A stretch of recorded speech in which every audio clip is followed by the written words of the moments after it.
اور ایک وبا تو ہمارے سارے ملک میں پھیلی ہوئی ہے میراث کے سلسلے میں کہ عورتوں کو میراث نہیں دی جاتی. جو جتنے بڑے مرنے والے کے بھائی بند ہوتے ہیں وہ میراث پر قابض ہو جاتے ہیں اور عورتوں کو میراث کا حقدار سمجھتے ہی نہیں.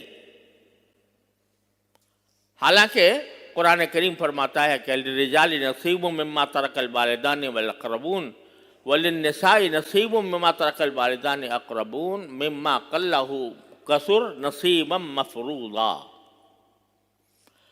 کہ جب کوئی کسی کے رشتہ دار انتقال کریں اور وہ اپنا کچھ مال چھوڑ کر جائیں تو اس میں مردوں کا بھی حق ہے، اس میں عورتوں کا بھی حق ہے.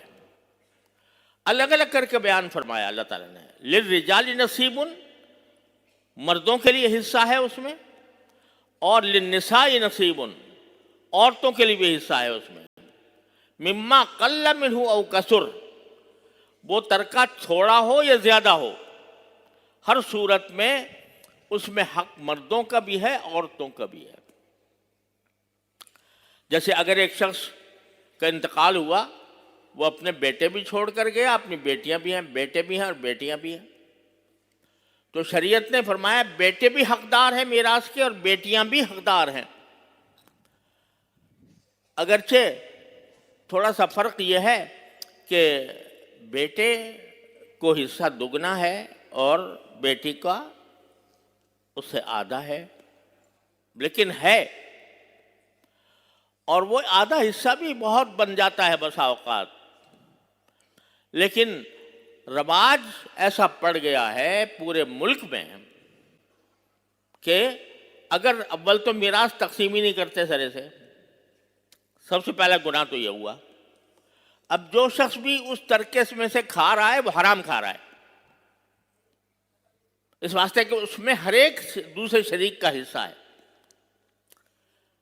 یہ خوب آپ یہ مسئلہ اچھی طرح ذہن میں بٹھانا چاہیے کہ جو ترکہ ہوتا ہے اس میں اگر فرض کرو 5 وارث ہیں تو جو چیز مرنے والا چھوڑ کر گیا ہے اس کی اگر ایک سوئی بھی اس کی ترکے میں شامل ہے، اس سوئی میں بھی 5 حقدار ہیں. اگر وہ ایک کپڑا چھوڑ کر گیا پہننے کا، اس کپڑے میں بھی 5 حقدار ہیں. اگر وہ کپڑا کوئی وارث دوسروں کی مرضی کے بغیر استعمال کر رہا ہے تو وہ حرام کر رہا ہے. جو کچھ وہ کھانا چھوڑ کر گیا ہے، جو کچھ وہ گندم آٹا چاول چھوڑ کر گیا ہے، وہ گندم آٹا چاول میں ایک ایک دانے میں سارے ورثہ شریک ہیں، ایک ایک دانے میں. اگر کوئی آدمی دوسروں کی اجازت کے بغیر اس آٹے سے، اس چاول سے، اس گوشت سے وہ کھا رہا ہے، حرام کھا رہا ہے جب تک کہ دوسروں کی اجازت موجود نہ ہو. اور اجازت بھی اس وقت معتبر ہے جبکہ دوسرے اجازت دینے والا عاقل بھی ہو، بالغ بھی ہو، عاقل بھی ہو. اگر چھوٹے بچے چھوڑ کر گیا ہے تو چھوٹے بچے کی اجازت معتبر نہیں. اس کا حکم یہ ہے کہ چھوٹے بچے کے حصے میں جو کچھ آیا ہے وہ محفوظ رکھا جائے، اور محفوظ رکھ کر جب وہ بالغ ہو، بڑا ہو تو اس کے حوالے کیا جائے. اس کے اوپر قرآن کریم کی سورہ نساء کی ابتدائی آیات میں تفصیلی احکام دیے گئے ہیں کہ بس فرض کرو کہ ایک شخص کا انتقال ہوا اور اس کے 2 بیٹے بالغ ہیں اور 2 نابالغ ہیں، تو ان بالغ بیٹوں پر واجب ہے کہ وہ اپنا حصہ الگ کر لے اور جو 2 نابالغ بچے ہیں ان کا حصہ الگ کرے، اور نابالغ بچوں کا حصہ الگ کر کے رکھ دیں. اس میں کوئی خود تصرف نہ کریں، اسے خود استعمال نہ کریں، بلکہ اس کو الگ کر کے رکھ دیں. اور الگ کر کے جب وہ بالغ ہو جائے اور اس قابل ہو جائے کہ وہ مال دولت کی حفاظت کر سکے، اس وقت اس کے حوالے کریں۔ آپ ذرا ہم سب اپنے گریبانوں میں منہ ڈال کر دیکھ لیں کہ ان احکام کی کیسے کیا واقعی ہمارے معاشرے میں رعایت ہو رہی۔ اول تو ترکہ تقسیم ہی نہیں کرتے، اور ایک آدمی جو جس کے منہ میں آ رہا ہے وہ کر رہا ہے، یہ دیکھے بغیر کہ یہ میں حلال کھا رہا ہوں یا حرام کھا رہا ہوں۔ عورتوں کا حصہ دینے کا تصور ہی نہیں ہے، اور اگر کہیں کسی کے دل میں کچھ خوف آ گیا کہ بھئی عورتوں کا بھی حق ہوتا ہے، تو ان سے زبردستی معافی نامہ لکھوا لیا جاتا ہے کہ ہم اپنے حصے سے دستبردار ہوتی ہیں۔ وہ چاہے دل سے کریں نہ دل سے نہ کریں، ان سے ایک تحریر لکھوا لی کہ ہم اپنے حصے سے دستبردار ہیں۔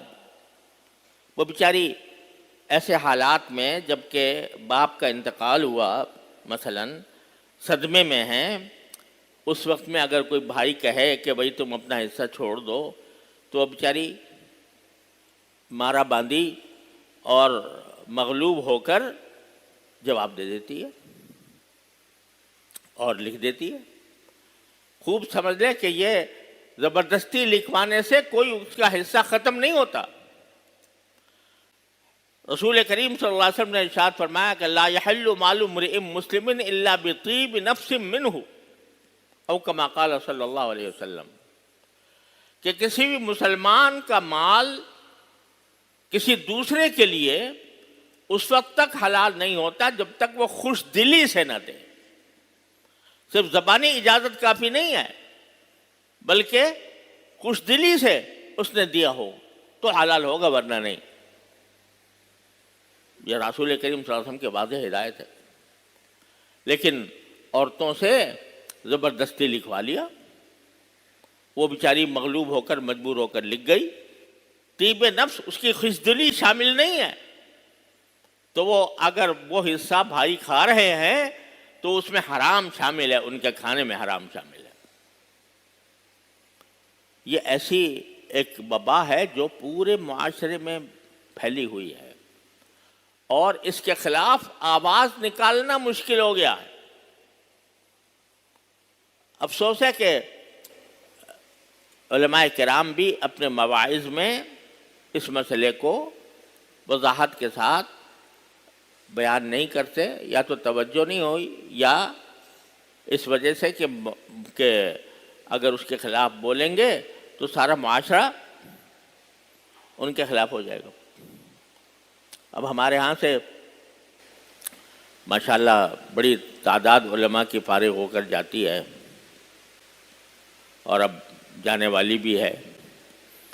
وہ اپنے اپنے علاقوں میں پہنچتے ہیں، وہاں پر جو غلط رسمیں یا غلط رواج پائے جا رہے ہیں جو صریحاً حرام ہیں،